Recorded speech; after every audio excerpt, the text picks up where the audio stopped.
Joining today's podcast is my good friend Dan Duquette, the legendary former GM of the Expos, Orioles, and Red Sox. Welcome, Dan. I'm thrilled to have you on the show. Yeah, good to see you, Wayne. Thanks for having me. Awesome. You've had a lot of roles in baseball over a long time, starting as a Brewer scout for 7 years, then 4 years as the Expos director of player development, then the GM of the Expos for 3 years, and then you became the GM of the Red Sox for 8 years, ending their curse, and GM of the Orioles for 7 years.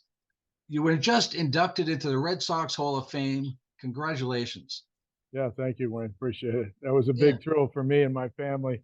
Having grown up in Western Mass, I know my dad would still be talking about it.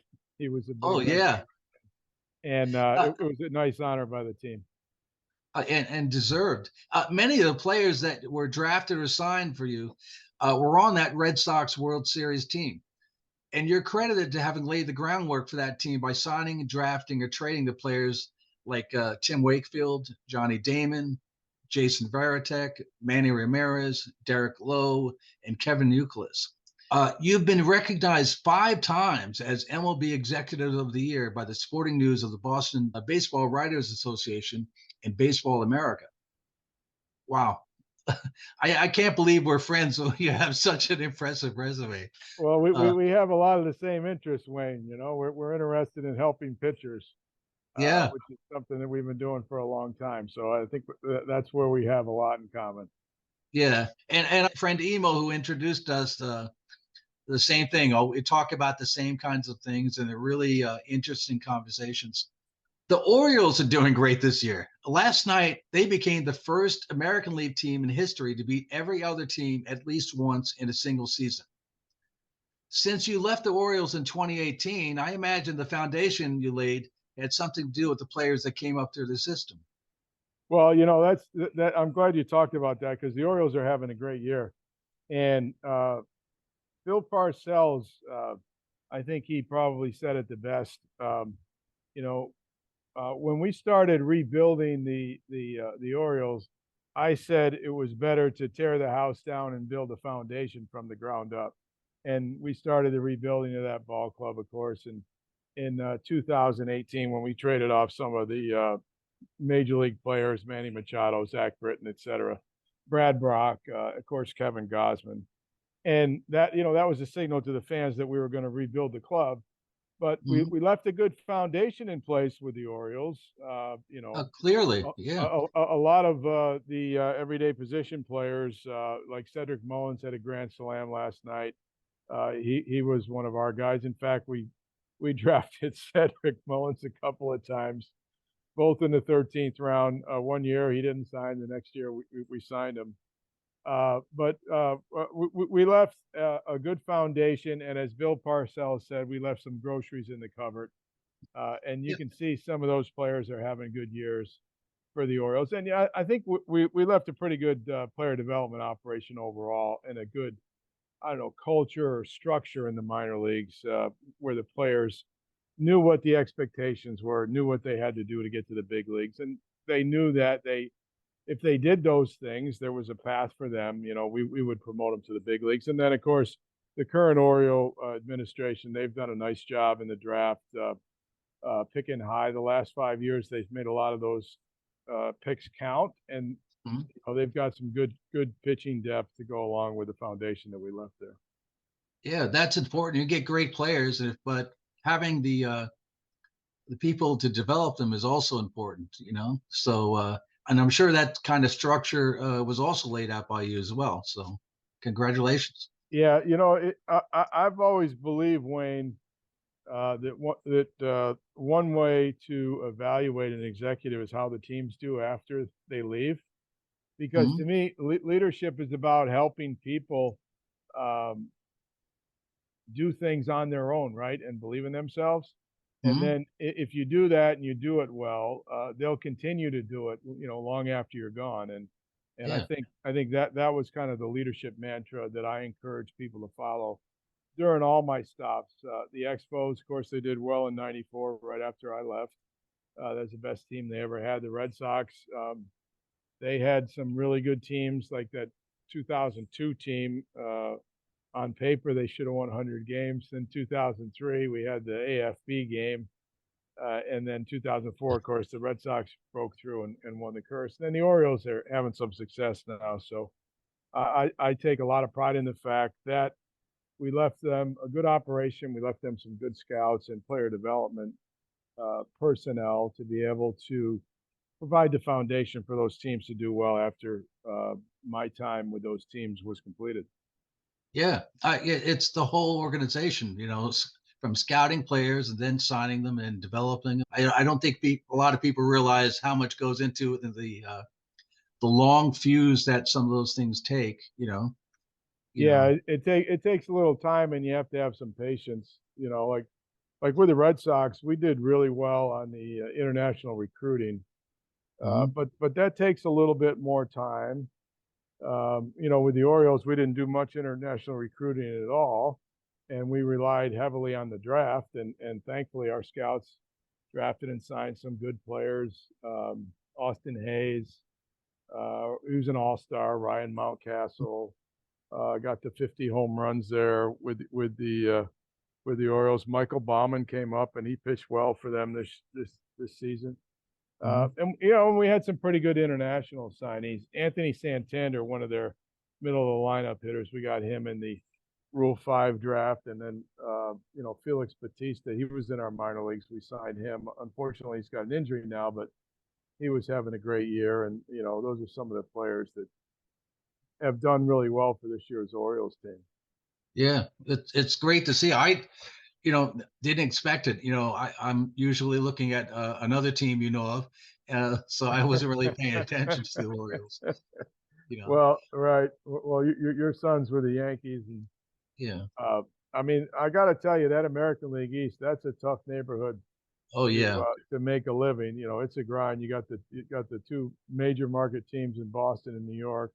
You got Toronto, which has a whole country behind them. They're a major market team as well. And then Tampa does such a great job every year in and year out. So, the Orioles are battling it out. You see that that even schedule, right? It's more of a balanced schedule this year, where the Orioles and the teams in the East are playing more teams from the American League Central and West, and you can see the difference. Not having to play the Red Sox and the Yankees 18 times during the season, and then 6 or 8 in spring training, and being able to go out and play the White Sox and the Kansas City Royals, for example, those teams that are not as strong in the American League Central. I mean, that's made a big difference on the winning percentages, and I think the Orioles have probably benefited more than just about any other team with that schedule this year. Yeah. Well, for fans though, it's a little bit different too. With the Yankees fans, we always think you're either first or last. You either won or you lost. It's like Derek Jeter. Did you win the championship? That's our Yeah. bar, as the movie Billy Bean said in that movie. Uh, Well, that's a high bar, and the Yankees have had the championships to substantiate that bar. yeah, they're always a contending team. Yeah, they're always a contending team. Not a very good year this year. I remember the last year they didn't have a very good year was '95 when we won the division with the Red Sox. My second year there, and George Steinbrenner was in exile. He had to take a little time out. The league wouldn't let him operate the team, and they weren't very good, but they came back and they went on a great run through the strength of their farm system, right? Yeah. Starting in '96 with all those good players they brought up. But the Yankees have had a great tradition. Not so good. Not so good recently, but a really Yeah. strong tradition for a Well, long, they long got a time. lot of good players. They have awesome player development people. I know some, and I know they'll do well. Uh, One of the things though too is when people look at stats, I always say, how I am with data. Uh, I always look at it as, the ultimate stat is, did you win? It's like, all right, did you spin the ball? How fast you threw it? It's like, did you win is, to me, it's like sometimes people forget the goal. The goal is to win. It's not to get the highest velocity and things like that. Yeah, I'm glad you brought that up. because I've had this discussion with the analytics group, right? Who say that a win for a pitcher is a stat that you should really just completely dismiss. It's always a team win. So I get it, Right. but It's a but team win, but you did your job on the days that your team wins when you're a that's starting right. pitcher. So Don't I don't think a tell win me is that you didn't. right. So I think a win is important, but for a pitcher, I don't think it's a stat. I think as a pitcher, you're part of a team that got the win. And to me, as a team, uh, the goal is always to win. Yep. You know, So, as Earl Weaver said, right, we're going to put all our resources in today, and then we're going to try to win tonight's game, and then we'll worry about tomorrow, right? So yeah, I'm with you on that on that team concept. But I'm also a realist, and I may be a little bit old fashioned, but I put a lot of stock in the wins, and I also put some weight on the win for a pitcher too, and I'll tell you why. Because the pitchers that can field their position invariably are the ones that are getting the wins. All right, they're getting credit with the wins because they have something extra that they can bring to the party. So yeah, I'm and then as a starting pitcher, if you get the one or two or three outs that you need to get, right, to win that game, if you recognize those while the game is going on during competition, and you have the composure and the skill and the wits to get those wins, well, you should be credited with it. So um, well, I'm I think also a big one for me is quality starts. Because I always think that people are trying to get strikeouts, but I think the best way you can help your team win is to get outs with the fewest amount of pitches. yeah, So if you're getting weak contact at a shortstop and you got 3 pitches and the inning's over, you're saving relievers. You're saving. You're helping your team win. So I think when they go for strikeouts only, that might be good for later in the game when you got a close lead. But that's a recipe for using a lot of arms, and I don't think it's sustainable. yeah. It's not it's not sustainable. Like Greg Maddox has said many times, it's not a speed contest. It's not a velocity contest. It's a pitching contest. Right. Yeah. It's a pitching contest, and I mean he knew how to use his assets as good as anybody, and to get the outs that he needed to get the wins. He had a very successful career. He's in the Hall of Fame. Yeah. But there's a lot to be said for that. Yeah. And there is a skill uh, to getting weak contact that I don't know if is developed as much as people trying to develop a skill of striking a guy out. And I don't know if it's because they don't trust the fielders, but the fielders that are on the field, they're all pros. They have no problem. I've seen it. Yep, So that's right. Those guys behind you are there to do a job, right? yeah, and they're all really, really good. Now you've had a lot of different roles. As a scout, you were a player development director, the GM. Uh, what do you look for in pitchers? What kind of balance between the things like character, command, movement, velocity, mental strength? What kind of balance do you look for in pitchers? Well, I think you need all of those to be an elite pitcher, right? And most of the pitchers in the big leagues are elite pitchers, but then you have your upper class, right? Your really good ones, your top couple of percent. Yeah, But I've always leaned on the breakdown of pitching by Branch Rickey, right? And Branch Rickey says there's a couple of types of pitchers. There's the power pitcher who has great velocity, yeah, and then there's the finesse pitcher who has excellent command of his pitches, but may not have the power and the velocity that the yeah, first pitcher had. And then there's the third, which has both power, velocity, and finesse.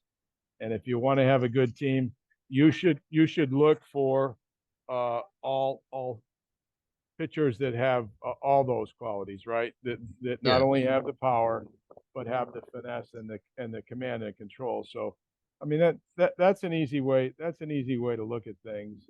But you need Well, all those things. You know, when you start to, I'll tell you what else I put a lot of stock in, and that's the reliability of the pitcher, their availability. You know, people say the best ability is availability, Wayne, and there's a lot to good be thing. said for that. You know, I've been fortunate to sign a couple of pitchers two really great pitchers that didn't spend a single day on the disabled list for their entire career, and they ended up pitching a lot of innings. One of them was Javier Vasquez. We signed with the Expos.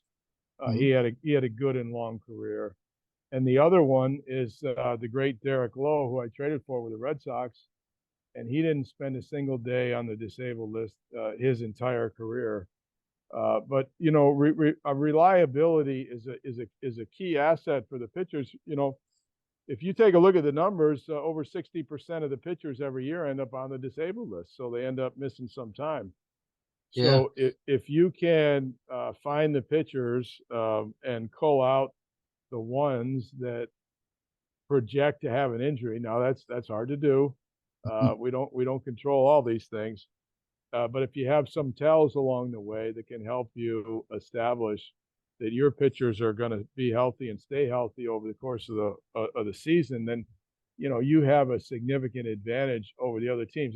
Now, Dave Wallace, a pitching coach I had in Baltimore that helped us get to the playoffs in 14 and 16.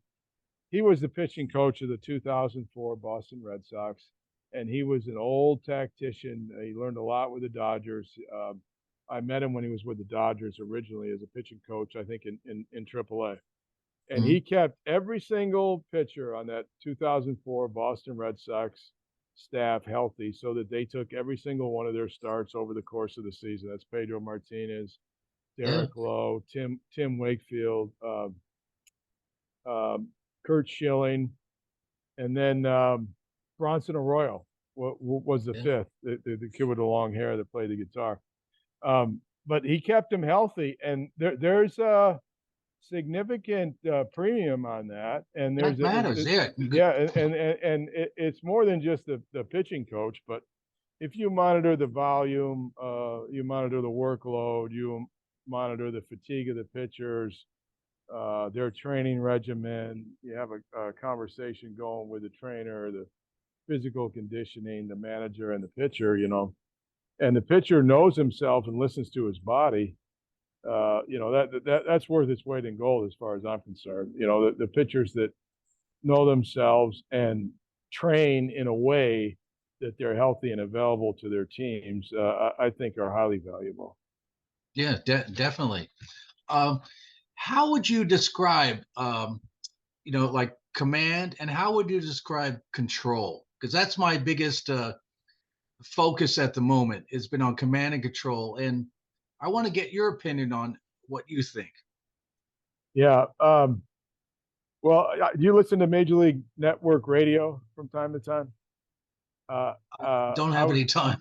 Yeah, I was listening to that last week. My cousin Jim is on there. He's got his show, The Power Alley, Oh, and so I listen to that occasionally. And then sometimes in the morning, I listen to the early morning show. And Steve Phillips, who my cousin Jim worked with the Mets, Steve was the GM of the Mets, hmm, and he was talking about this subject I think a couple of weeks ago on his program, and I thought his definition was good. You know, control as a pitcher is your ability to throw strikes with the pitches that you have. right. And to the extent that you can throw strikes and limit your walks. Let's use 3 per 9, right, as an average for the big leagues. Hmm. To the extent that you can throw strikes and have not walk more than 3 hitters per 9, then you have control. And then in Steve's definition, command is the ability to throw specific pitches where you want to, and to be able to consistently throw it there, right? To have some success. Right. And You and know, I always add the caveat, to throw the pitches where you want, in or out of the zone. Yeah, exactly, exactly. Mhm. One of the big differentiators for me between a major league and a minor league pitcher is that a major league pitcher can land his breaking ball for a strike when he's behind in the count, right? He's got something that he can throw in there when he's behind in the count to keep the hitter off his fastball, and to keep him honest. And uh, your definition, Wayne, of your capability to throw the ball where you want. A lot of these pitchers, they master that, right? Like that kid Shane Bieber. We broke down him in one of the classes I teach on player development and pitching, and we broke down his style as a pitcher. And he was getting most of his strikeouts on balls out of the strike zone. He was starting his breaking ball in the strike zone, and then it was breaking out of the strike zone, and the hitters were swinging at it. So one of the exercises that I asked my class to do was let's come up with an approach to hit this guy. How are we going to hit Bieber? And well, I mean that's pretty simple. You're going to give him the curve, right? And you're going to dismiss the curve entirely because most of the time it's not a strike, right? Over 75% of the time it wasn't a strike, it was a ball. Oh, And that's what the good batters are doing. They're going to try to eliminate your pitches. They want to see which pitches of yours they can not have to worry about, and then focus on a lane. And they're looking in that lane for whatever pitch. But I also, as a pitcher, I think with command, it allows you to do things like pitching inside, which is going to help you reclaim the plate. Because if you give up even a portion of the plate, you're going to have a hard day as a pitcher. yeah, I agree with that. It's all about the real estate, right? And Yeah, having those ball clubs in Fenway Park, we had our right-handed hitters challenge the pitchers, right, to throw the ball inside because you got that short porch, the Great Green Monster in left field. And I got to tell you, it's hard to hit the ball out to right field if you're a right-handed hitter at Fenway Park. mm-hmm. Not too many guys will do it. And on the other side of the ledger, those left-handed hitters at Fenway Park, it's more of a left-handed hitter's ballpark. And Ted Williams used to talk about this. I mean, he used to ask this trick question: "What do you think Fenway Park is? You think it's a ballpark for a left-handed hitter or a right-handed hitter, right?" And he automatically wants you to say it's a ballpark for a right-handed hitter, but then Ted would come back and say, "No, come on now. It's a ballpark for a left-handed hitter. You lean out over that plate and you play pepper with that left-handed wall." Now, Ted was such a good hitter that he didn't play pepper with that left-hand wall or left field wall, right?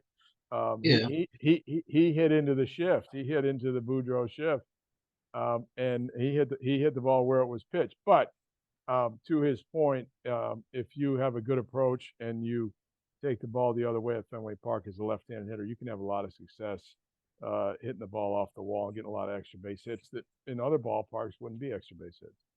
yeah. Well, that's the thing with command too, is that if you know the batter and the situation, he can only hit the ball where you allow him to hit the ball. Meaning that if you have a certain level of command, he's not going to be able to do something else with the ball.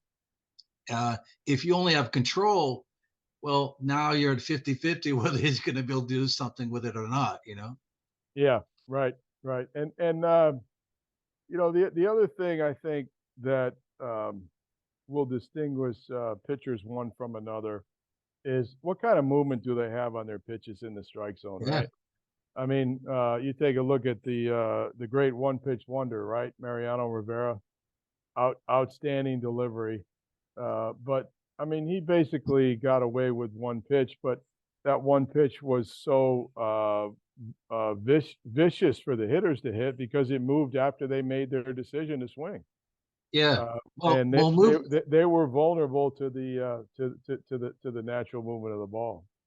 Yeah. Well, that's kind of something I talked about in my first book about in defining pitches, which was that the better pitches are different from average. because the batter is training to hit the average pitch. And if your pitch is different from average, they're not used to that yet. And I Yeah, think for Rivera, if the low amount of pitches that batters saw from him probably not didn't allow them to have much opportunity to learn that, different from average pitch. yeah, exactly. And I thought you did a great job in your first book, Wayne, in breaking it down and simplifying it for pitchers so that to help them understand themselves better, right? Oh You know, yeah, I'm huge on that. Yeah. yeah, I mean, I always say in player development, our job, my job as an executive was to coach the coaches and to get them to think along the lines of winning baseball or percentage baseball that the team is going to employ in the big leagues. And then if you coach the coaches, it's the coach's job to coach the players. And if you do a good job, the players are going to self-coach themselves during the competition, right? They're going to be able to have keys that they can rely on to help them with their performance, get the results that they're looking for. Well, yeah, I always said to my son before every game, I send him a text, good luck, and I say, be you.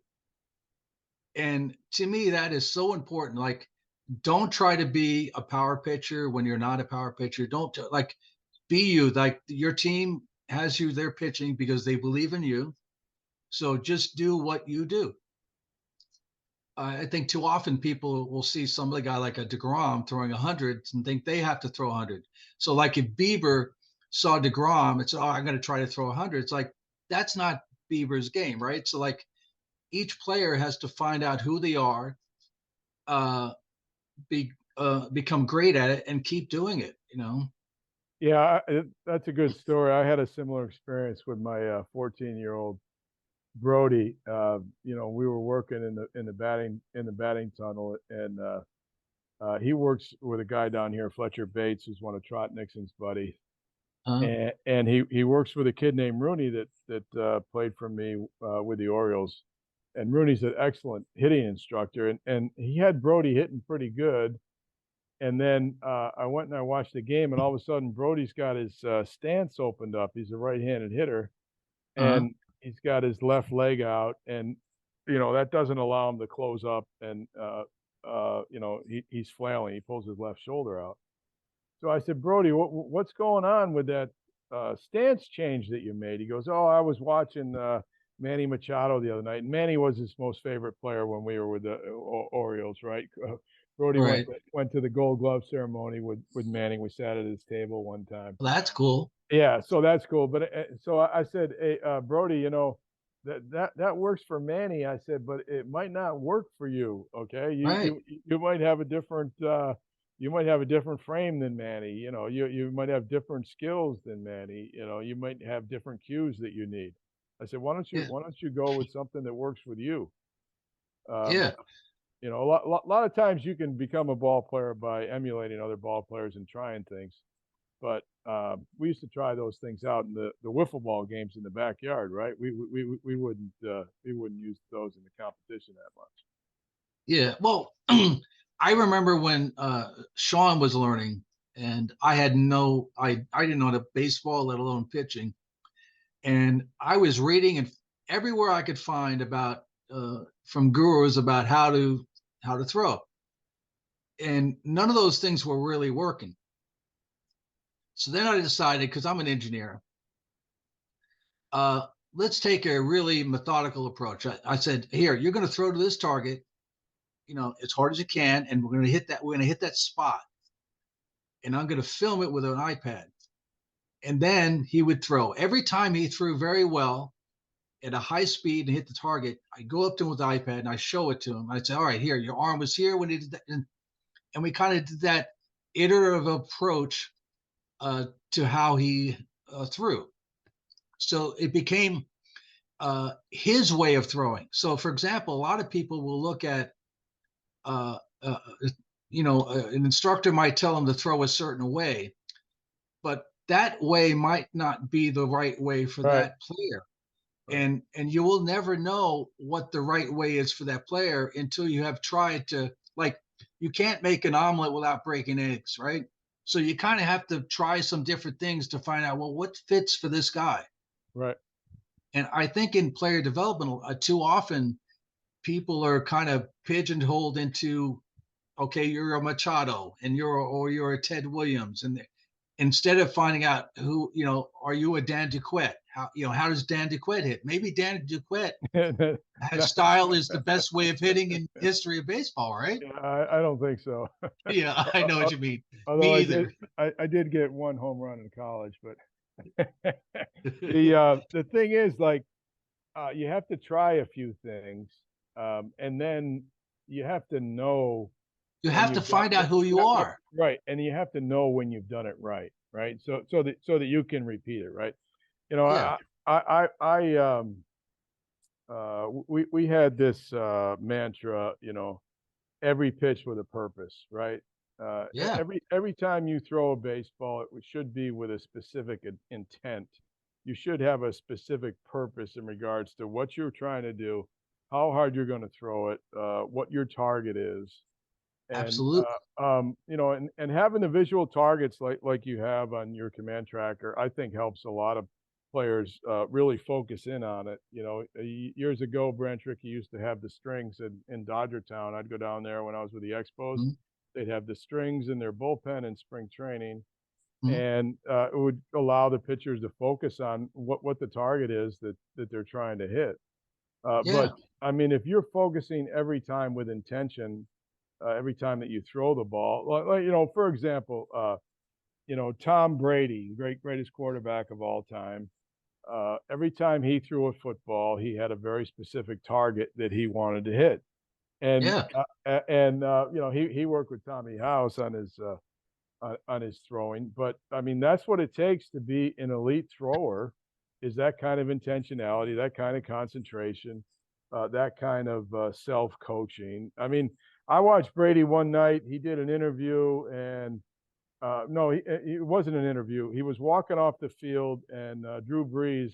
It was his last game down in New Orleans, and Drew Brees' kids were out there throwing the football around, and Drew Brees' oldest kid asked Brady to hit him with a pass while one of the younger boys was defending him, and Brady right. threw it in an area where only the older Brees could catch it. Right? I mean, they were just fooling around on the way out, but Brady made sure that he threw it right in the area where the big brother could catch it. And I said, that's a habit, right? Every time Tom Brady throws a football, he has a specific intention on what he's trying to do with it. And if you want to be an elite thrower, if you want to be an elite pitcher, you need to have that same kind of attention Yeah, and intent, right? And attention to your fundamentals, attention to your delivery, attention to your timing of your delivery, attention to your target, yeah, all those things.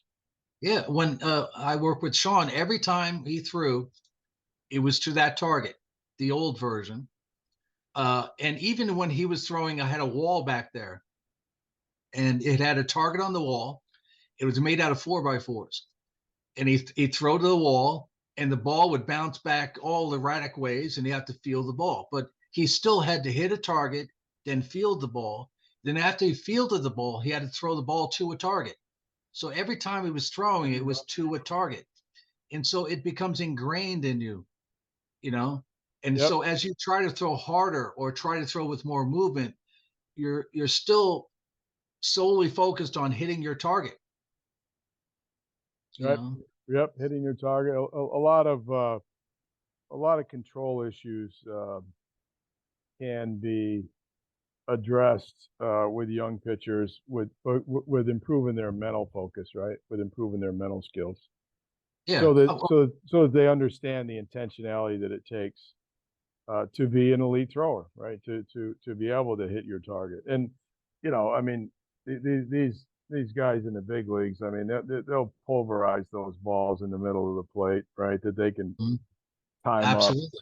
that they can square up. So you better have something else. You're not going to overpower them with velocity all the time. You better be able to throw it where you want to throw it too. Yeah. Yeah. Well, especially as you get to double A and up, if they don't think you can throw that pitch for a strike, they ain't swinging. and then it becomes a merry-go-round, of runs coming in. Yeah. Uh, what are the different ways you've seen teams train control? Well, I'm a big fan of the Oriole way of training pitchers, and I'm going to give you a little background on it. The Jim Palmer, the great Oriole pitcher, was having a catch with my son Brody one year. It was Father's Day at Camden Yards, and we were out there early. And Jim Palmer spent some time with Brody about trying to help him deliver the ball consistently, right? And Jim Palmer said, you got to follow your front shoulder. That's your steering wheel, right? You got to turn your front shoulder towards the target, and then you got to keep the rest of your body on the target. But look down that target with your eye.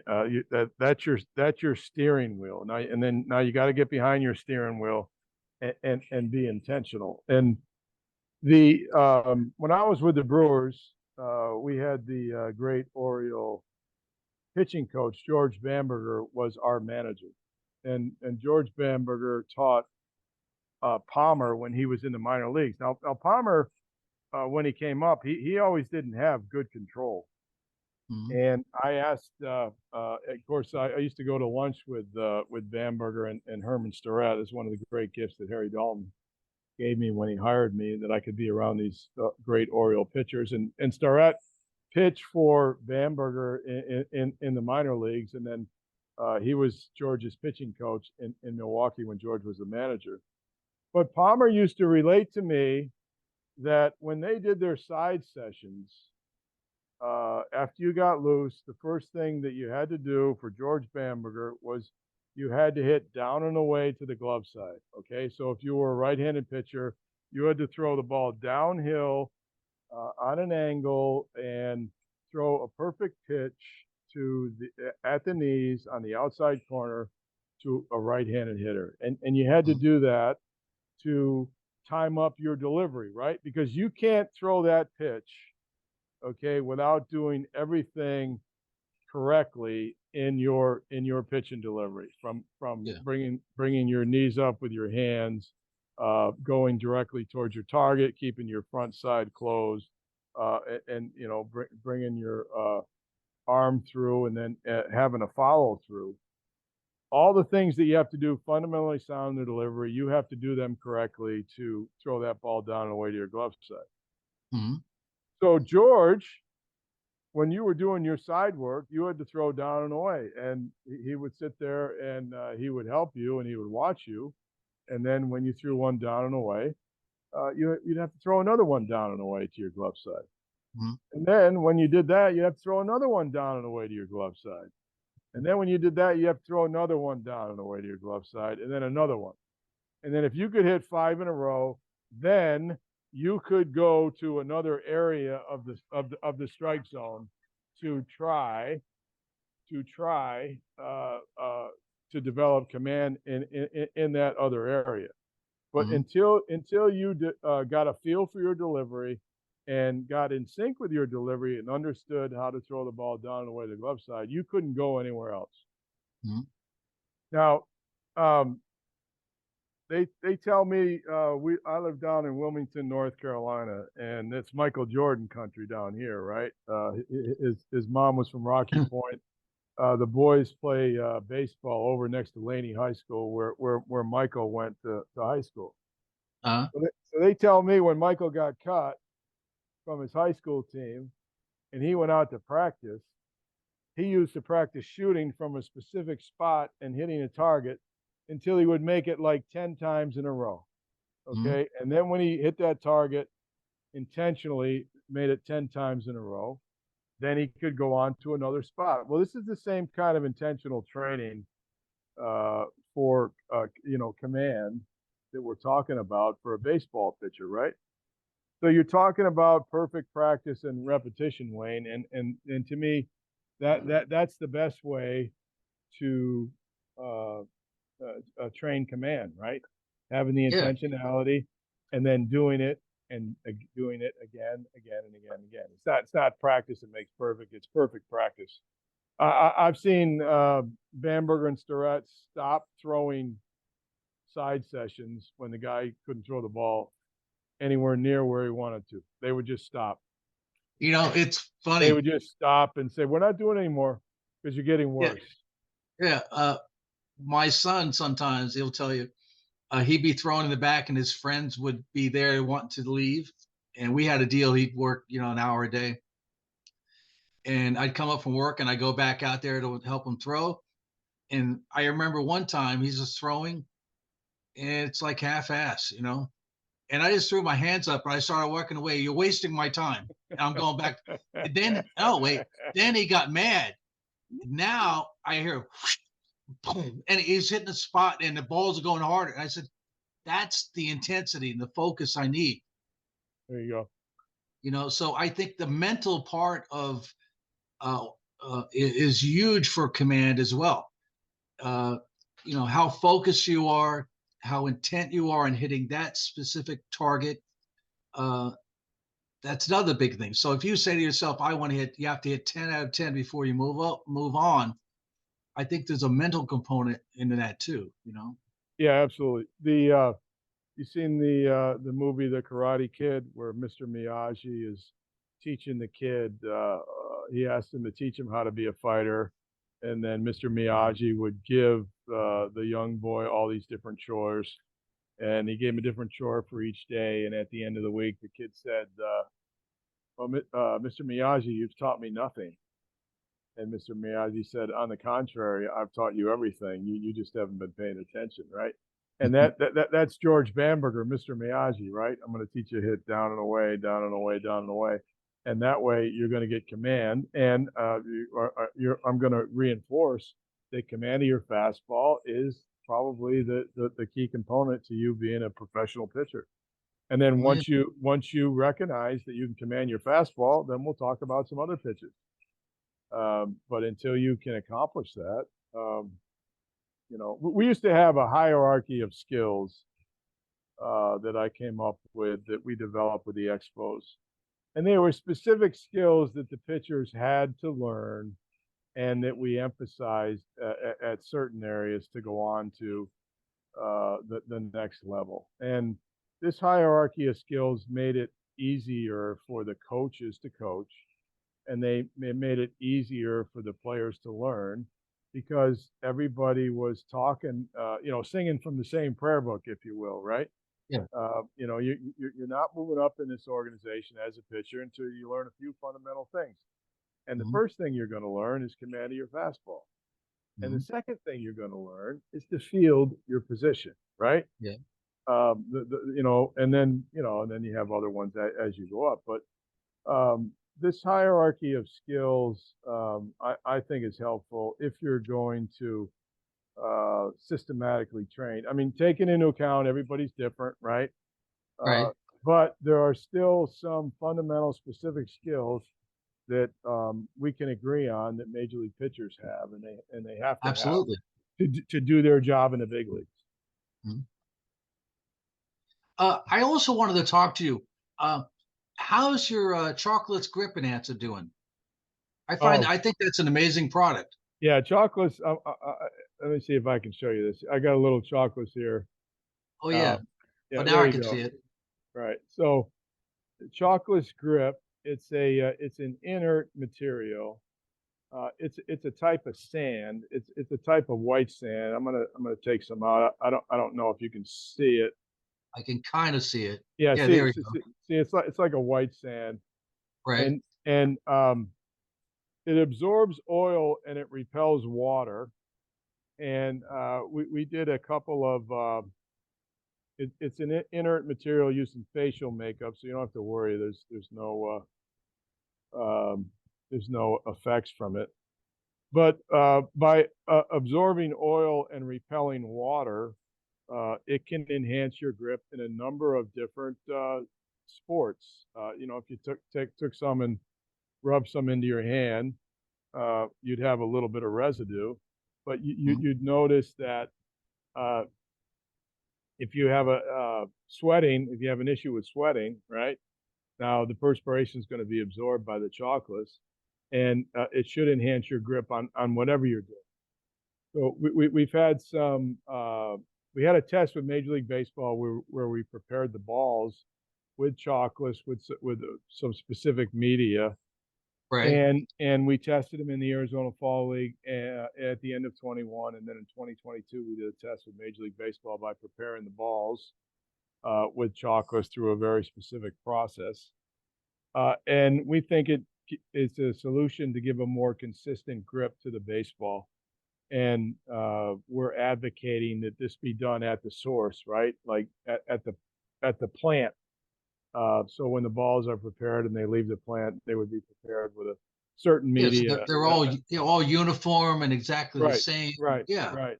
And we think because it's a very precise process, you're putting a precise amount on, it's far superior to the current mudded process, if you will, right? Yeah, that's an old process. Yeah. Well, it's antiquated, but with the mud, you don't know how much is water, you don't know how much is uh, Yeah. dirt or sand or silt or what kind of chemicals are in there, right? They're getting it from the Delaware River. Just think of all Yeah. the garbage that's dumped in that river upstream coming down from New York and New Jersey. But anyway, chocolates, we think it's a grip enhancement. Have they tested to see how it does it improve command and control? Have they done anything like that? Well, I don't know that we've done a formal process for command and control, but I'm willing to bet that some pitchers have used this in the big leagues to very good effect. Mhm. Because particularly if you have an issue with perspiration, and if it's absorbing the perspiration on your fingers and that's not allowing you to get the grip on the ball that you want or the consistent grip, chocolates can certainly help for that. I'm not sure MLB has approved this as a substance for the pitchers, but I'm pretty confident some of them have used it along the way. Now, um, golf, you can certainly use it in golf. On a rainy day, I've seen a lot of golfers use it. Tennis is another one. And a lot of the weight training people like this. I mean, this is a much better alternative than the chalk, which makes a big mess. Yeah.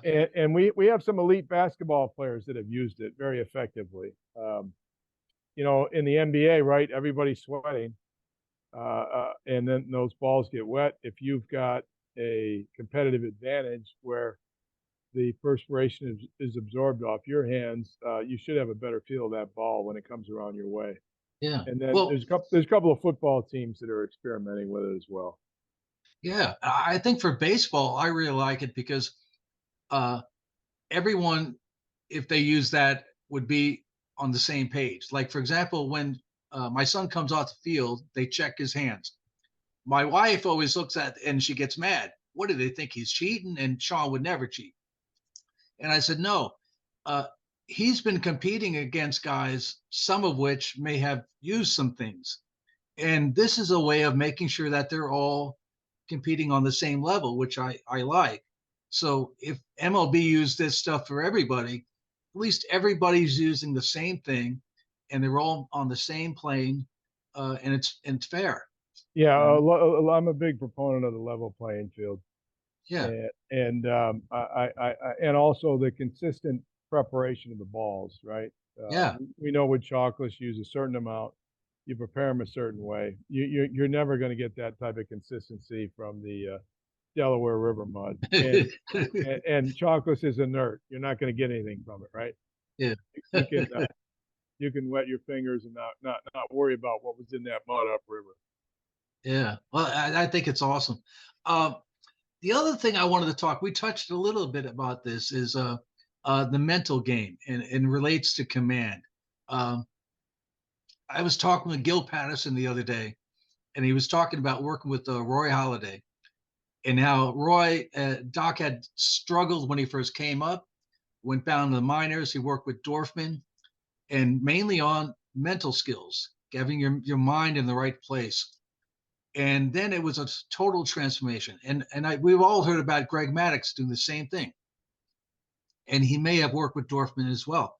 Uh, have you seen that as well? Like that, uh, some players needing that kind of mental check to get them over a hump, you know? Well, I'm a big Harvey Dorfman fan. I've used a lot of his materials along the way in my training programs that I engineered. So, to answer your question, Wayne, I mean, all elite athletes, if they're going to be good and consistent year in and out, they possess elite mental skills. Okay.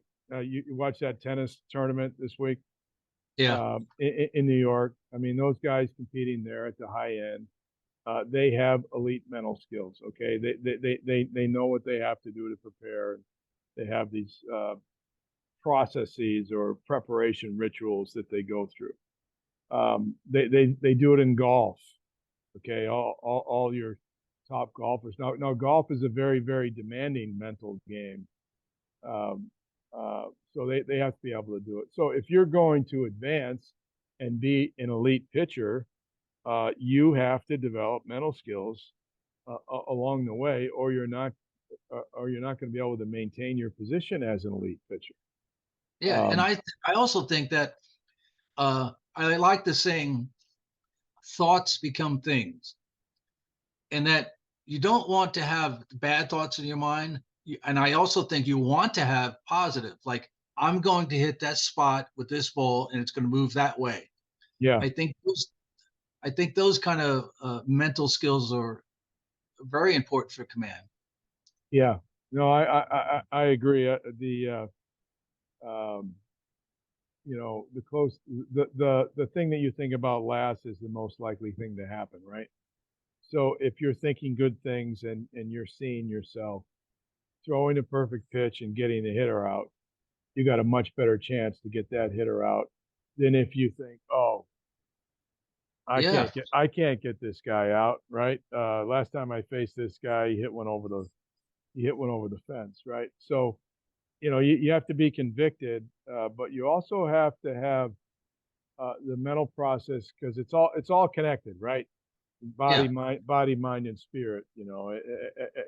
Everything is mind, right? And if you're going to be an elite thrower, you will need to be able to develop elite mental skills to accomplish being an elite thrower. I made up a list. It's of different qualities that I thought a pitcher needs to compete. And I wanted to know which of these four qualities you thought were the most important. And first I have is they're no order. It's a character, command, changing speeds, movement, max velocity, sequencing, reading batters, and mental toughness. What order would you put your top four? Well, you need all these qualities, right, Wayne? Yeah. But Felipe Alou used to say, command of self equals command of pitches, right? Oh, And I didn't heard that. and that resonated with me, right? The pitcher that has himself together, that knows what he has to do to prepare. First and foremost, you have to have command of yourself. So when you say command, I would extend it to command of self. I wouldn't talk just about command of the pitches, because command of yourself will translate into command of your pitches. And I've never known a good pitcher that didn't want to be a good pitcher more than anything else he wanted to do in his life, right? So that command of self, along with the intentionality or the single-mindedness of purpose, I would put a lot of weight on that. Yeah. Would you say that's character? Yeah, that goes along with the character, but it's really about your priorities. I mean, after that, I like velocity. Yeah, And you have to have velocity. I Yeah. like velocity, and I like the ability to change speeds. Um, I like mental toughness too, but to me that goes with the first two, command and character.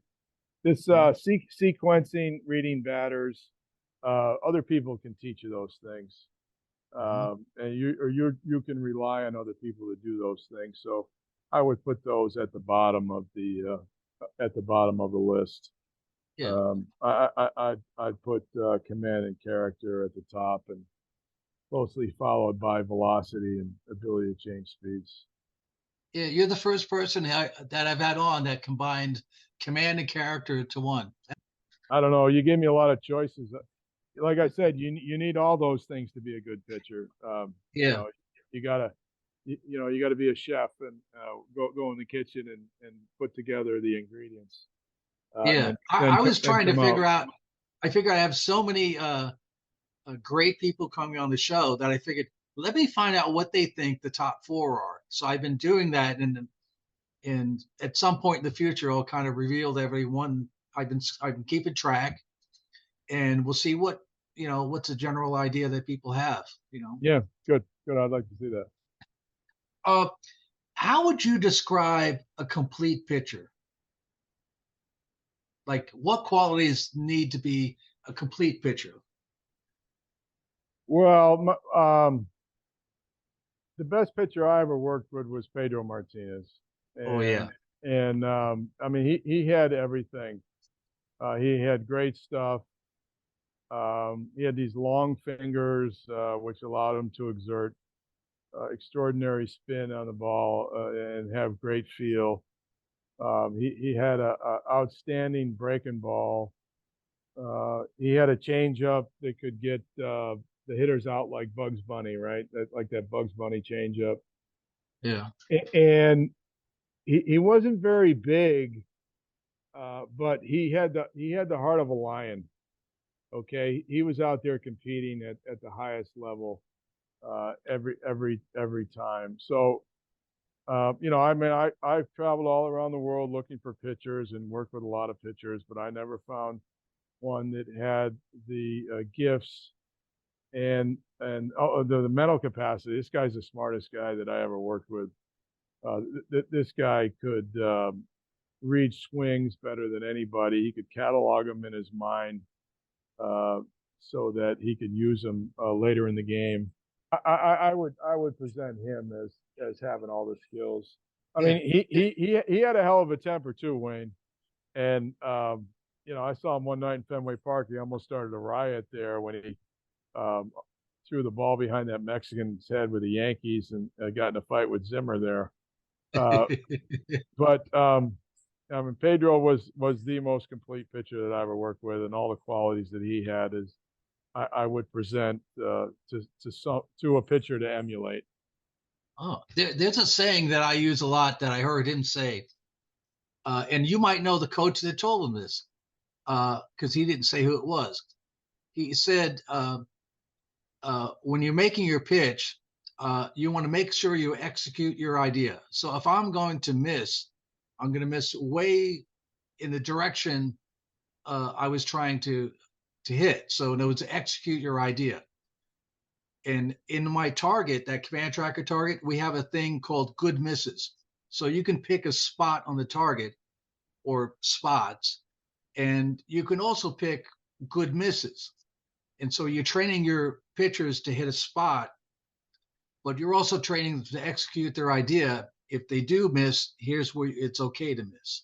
Yeah. So that's percentage baseball right there, right? And uh, Pedro was around a good baseball man, and Felipe Alou. Juan Marichal was his idol growing up, and his brother Ramon was a hell of a Yeah. pitching coach. His brother Ramon, we got him on our team in '99, and we almost won the pennant. And Pedro had probably one of his best years ever. Um, but those are some pretty good pitching coaches that Pedro had along the way. uh, that helps. Talent with good coaches, it's like the Yeah, recipe you laid out for the Red Sox and the Orioles. You put that mixture together and it kind of percolates up, right? yeah, it works. It works. Now, I wanted to ask too, what do you think a pitcher needs to succeed in the minor league level? And then what do they need to be promoted from the minor leagues to the major leagues? I don't think it's very clear often what people need. Sometimes they're only chasing velocity, that they figure they throw 100, they're going to get promoted. Yeah, well, I don't think that's the case. I think you have to develop skills to move up in organizations. You know, like being healthy is one. You know, training in a way that you're healthy and available, having command of your pitches, being able to throw your breaking ball over the plate, developing a changeup. Those are all the things you need to move up. When you get to the big leagues, it's the same thing. You got to be able to execute those pitches to be able to stay. So Uh, I Dan, gotta get going, Wayne. I got a, yeah, hard stop here. But I really enjoyed it. I appreciate you having me on. I yeah, love to talk pitching again with you sometime. yeah. Well, you've been awesome as always. Maybe we can Uh, do a three-way with your friend there, Scott Emerson. His dad Bill grew up in my hometown, and my brother worked for his dad years yeah, ago. yeah, Um, that would be a good show. yeah, that We would be a should lot do of fun. That would be a lot of fun. that. Thanks a lot, Dan. I appreciate All right, thanks, Wayne. You take care. it.